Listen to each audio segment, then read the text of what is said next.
جس میں اگر ہم اس کی پریکٹس کر لیں نا صرف اور صرف 90 دن، آپ یقین کریں یہ پورا معاشرہ ایسے سیدھا ہو جائے گا. یہ میں آپ کو دل سے بتا رہا ہوں. پروفیسر صاحب یہاں پہ موجود ہیں. پروفیسر صاحب استقامت کے حوالے سے آپ بات سن رہے ہیں اور ایک آپ کی جو ہے وہ ہم چاہتے ہیں رائے وہ بھی شامل ہو بیچ میں. جزاک اللہ خیر شیخ، اللہ برکت دے آپ کو.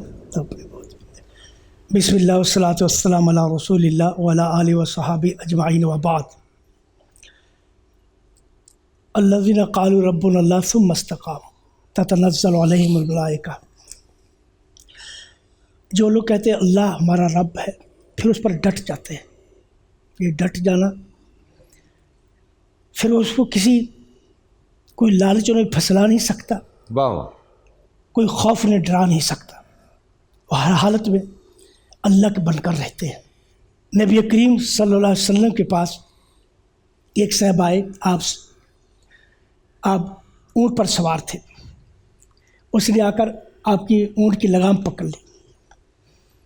کہہ رہے یا رسول اللہ اعوذنی فاوجز، اللہ کے مجھے واز کیجیے، واز بہت مختصر ہو.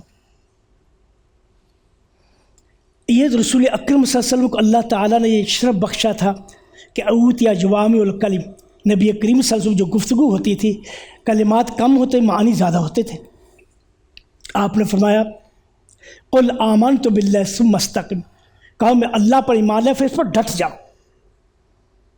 پھر دیکھو چاہے تم پر کتنی مصیبتیں آئیں، کتنی بھی دکھ آئیں، ان کا مقابلہ کرو، اپنے اللہ کی رسی کو مت چھوڑو. تمہیں کوئی بھی لالچ دے، کوئی بھی تمہیں ڈرائے، اس سے ڈرنا نہیں. یہ دیکھنا میرے اللہ کی کیا چاہت ہے. اللہ تعالیٰ نے اپنے رسول فاستقم کما امرت، اے میرے رسول جس طرح تو آپ کو حکم دی اس طرح استقامت اختیار کیجیے. دیکھیے رمضان المبارک کا استقامت سے بڑا گہرا تعلق ہے. اللہ تعالیٰ نے روزے کی غایت بتائی، مقصد لعلکم تتقون، تاکہ تمہارے اندر اللہ کا تقوی پیدا ہو جائے. تقوی زندگی کا وہ اجالا ہے جو زندگی میں راحت پیدا کرتا ہے، اور اس تقوی سے استقامت پیدا ہوتی ہے. اب استقامت کی ضرورت کیا ہے ہمیں؟ دیکھیے ہمارا دشمن ایک شیطان، اللہ نے رسول فرمایا یہ تمہارا دشمن فاتخذوہ عدوا، اس کو اپنا دشمن سمجھو، اس کی اطاعت نہیں کرنا، اس کے پیچھے نہیں چلنا، تمہیں تباہ کر دے گا. یہ وہ دشمن ہے جو 24 گھنٹے تمہارے خلاف تدابیریں کرتا رہتا ہے اور تم سے ایمان کی نعمت چھیننے کی کوشش کرتا ہے. یہ نہیں چاہتا تم ایمان لے کر اللہ کے پاس چلے جاؤ.